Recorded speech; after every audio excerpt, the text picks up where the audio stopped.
Welcome back my YouTube channel sociology life study. और प्रिय विद्यार्थियों, आज की क्लास में बीए सेकंड सेमेस्टर के विद्यार्थियों के लिए उनकी जो फर्स्ट यूनिट है उस यूनिट के बारे में आज बात करेंगे। और आज देखेंगे कि कौन कौन से इंपॉर्टेंट क्वेश्चंस आपके इस यूनिट में है।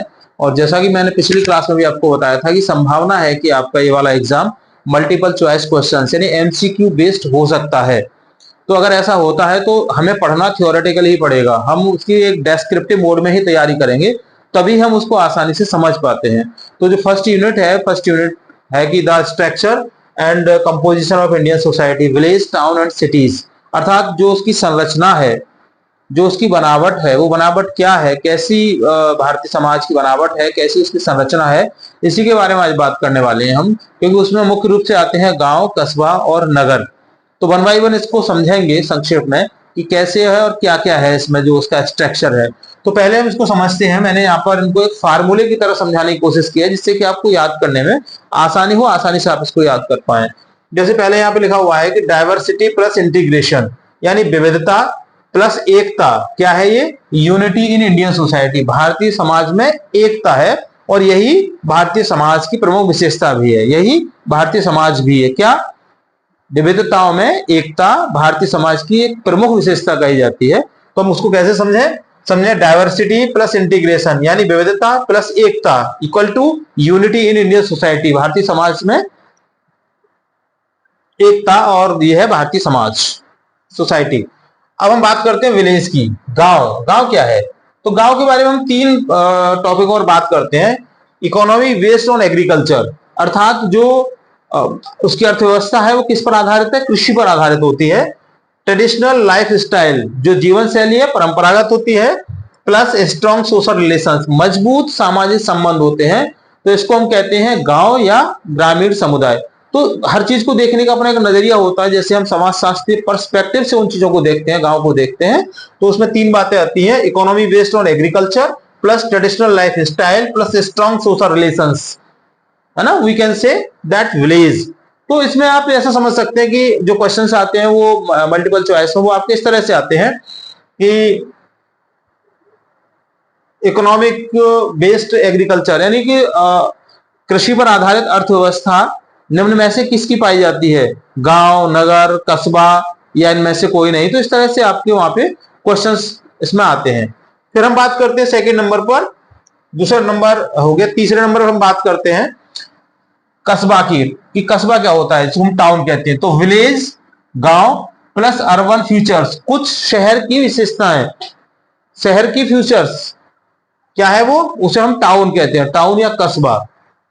अर्थात इसमें क्या क्या होता है? Combination of rural plus urban, गांव और नगर दोनों का कॉम्बिनेशन होता है। कुछ विशेषताएं गांव की होती है, कुछ विशेषताएं नगर की होती है, दोनों का वो संयुक्त मिश्रण होता है। इसके साथ ही स्मॉल बिजनेस, या छोटे छोटे बिजनेस होते हैं, छोटे छोटे व्यापारिक केंद्र होते हैं। और तीसरा होता है चेंजेबल सोसाइटी, पे एक परिवर्तनशील समाज होता है। तो जहां पर तीनों ये मिलती है, क्या? Combination of rural urban plus small business plus changeable society, तो उसको हम कहते हैं टाउन, नगर।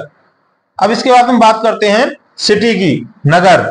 नगर से मतलब इंडस्ट्रियल, औद्योगिकरण, जहां पर उद्योग होते हैं बहुत सारे, प्लस मॉडर्न लाइफ स्टाइल, जीवन शैली कैसी होती है? आधुनिक जीवन शैली होती है।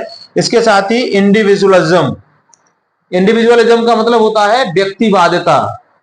व्यक्तिवादिता आप समझ रहे होंगे कि व्यक्ति सिर्फ अपने और अपने बारे में ही सोचता है, उसे दूसरे लोगों से कोई मतलब नहीं होता, कोई फर्क नहीं पड़ता, वो सिर्फ अपने बारे में ही सोचता है। तो ये व्यक्तिवादिता सबसे ज्यादा नगरों में पाई जाती है। आपने देखा होगा कि जो नगरों में कल्चर व्याप्त है, बड़े बड़े शहरों को आप देखेंगे, दिल्ली है, मुंबई है, नोएडा है, ग्रेटर नोएडा है, इस तरह के बड़े बड़े जो शहर हैं वहां पे आप देखिए अपार्टमेंट में रहने वाले लोगों के लिए कोई फर्क नहीं पड़ता उनके सामने वाले अपार्टमेंट में कौन बंदा रह रहा है, वो जानता ही नहीं है। पिछले कई सालों से दोनों रहते चले आ रहे हैं, सामने वाले के साथ में कोई ट्रेजेडी हो गई है तो उसको कोई फर्क नहीं है। तो ये इंडिविजुअलिज्म जो है वो सबसे ज्यादा आपके नगरीय समाज में मिलता है। तो तीनों जो कंडीशंस वहां पर होती हैं, क्या? Industrialization plus modern life style plus individualism, अर्थात औद्योगिकरण, आधुनिक जीवन शैली और व्यक्तिवादिता। तो उस समाज को हम कहते हैं सिटी या नगरीय समाज।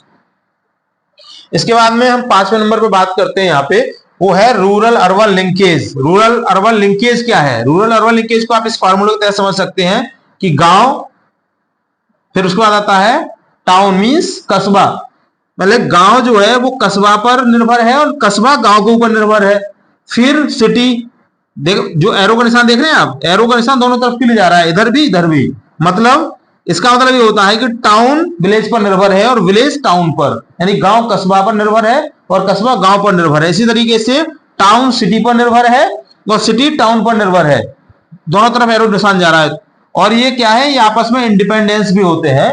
तो इस प्रकार इसको कहते हैं हम रूरल अर्बन लिंकेज, अर्थात ग्रामीण नगरीय संबंध।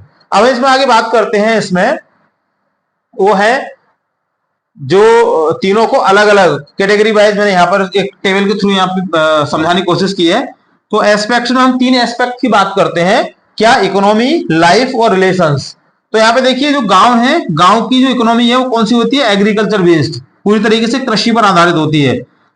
टाउन मीन्स कस्बा की बात करें तो यहाँ पर मिक्स्ड इकोनॉमी होती है, मिश्रित अर्थव्यवस्था होती है। और तीसरा है सिटी, यहाँ पर इंडस्ट्री, पूरी जो अर्थव्यवस्था है वो औद्योगिक पर यानी औद्योगिकरण पर, उद्योगों पर आश्रित होती है, निर्भर होती है। दूसरी बात करते हैं हम लाइफ की। लाइफ में जो गांव होते हैं वहां सिंपल लाइफ होती है, सादा और सरल जीवन उनका होता है। टाउन की बात करते हैं तो वहां पर ट्रेडिशनली परंपरागत जीवन होता है। और सिटी की बात करते हैं तो यहाँ पर मॉडर्न जीवन होता है, उनका आधुनिक जीवन होता है। फिर बात करते हैं हम रिलेशंस की, जो सोशल रिलेशंस हैं, तो उनको अगर आप देखेंगे गांव में क्लोज रिलेशंस होते हैं, नजदीक होते हैं, डायरेक्ट रिलेशंस होते हैं, प्रत्यक्ष सामाजिक संबंध पाए जाते हैं या बहुत घनिष्ठ सामाजिक संबंध पाए जाते हैं। वहीं टाउन की हम बात करते हैं, वहां पर मॉडरेट का मतलब मध्यम प्रकार के सामाजिक संबंध पाए जाते हैं, न क्लोज होते हैं ना ही एकदम ही फॉर्मली होते हैं, मध्यम प्रकार के सामाजिक संबंध होते हैं। और तीसरा सिटी के संबंध की बात करते हैं तो यहाँ पर पूरी तरीके से फॉर्मल रिलेशंस पाए जाते हैं, एकदम औपचारिक सामाजिक संबंध यहाँ पर पाए जाते हैं। और लास्ट में बात करते हैं कि जो एक प्रमुख विशेषता है यूनिटी इन डाइवर्सिटी, वो कैसे बनती है। यूनिटी है तो यूनिटी किसकी वजह से है, और डाइवर्सिटी क्या है। डाइवर्सिटी का मतलब है यहाँ पर कि रिलीजन, भारत में रहने वाले तमाम तरह के लोग, विभिन्न धर्मों का को मानने वाले लोग यहाँ पर रहते हैं, अनेक धर्मों के मानने वाले लोग रहते हैं। रिलीजन्स है प्लस लैंग्वेजेस, विभिन्न भाषा भाषी लोग यहाँ पर रहते हैं, प्लस कल्चर, उनकी विभिन्न प्रकार की संस्कृतियां उनकी अपनी अलग अलग हैं। इन तीनों को मिलाकर के भी फिर भी एक यूनिटी है, वो अपने को भारतीय कहलाते हैं। और उसके बाद में डिफरेंट कल्चर यानी अलग अलग प्रकार की संस्कृति होने के बावजूद भी प्लस शेयर्ड वैल्यूज, उनके जो सामाजिक मूल्य हैं, ये सब मिलकर के नेशनल यूनिटी को बनाते हैं, यानी कि राष्ट्रीय एकीकरण को या राष्ट्रीय एकता को बनाते हैं। तो इस आधार पर हम कह सकते हैं diversity in Indian society and unity in Indian society, अर्थात भारतीय जो समाज है उसमें विविधता होने के बाद भी उसमें एकता पाई जाती है। और उस एकता का प्रमुख कारण यही है कि यहाँ विभिन्न प्रकार के धर्म, विभिन्न प्रकार के भाषाएं, विभिन्न प्रकार की संस्कृतियां हैं। उन संस्कृतियों के परिणाम स्वरूप उनके सोशल वैल्यूज हैं, वो वैल्यूज आपस में कभी नहीं टकराते हैं। वो वैल्यूज को लगभग सभी एक दूसरे के जो सोशल वैल्यूज हैं उनको सम्मान करते हैं। और इस आधार पर जो भारतीय समाज है वो विविधताओं से भरा हुआ भारतीय समाज है, विविधता होते हुए भी भारतीय समाज में एकता पाई जाती है। तो आज की इस क्लास में हमने समझा कि किस तरीके से जो भारतीय समाज है उसकी संरचना है, उसकी बनावट है, उसका स्ट्रक्चर है, उसका कंपोजिशन है। और मुझे लगता है क्लियर हो चुका होगा। फिर भी कहीं कोई क्वेरी है तो कमेंट सेक्शन खुला हुआ है, वहां पर मुझे आप लिखकर बता सकते हैं। मैं कोशिश करूंगा कि आपको उस प्रश्न का आपको उत्तर दे दिया जाए। चैनल पर नए हैं तो विशेष निवेदन सब्सक्राइब कीजिए, वीडियो पसंद आए लाइक शेयर कीजिएगा। मिलेंगे अगली क्लास में, तब तक के लिए जय हिंद।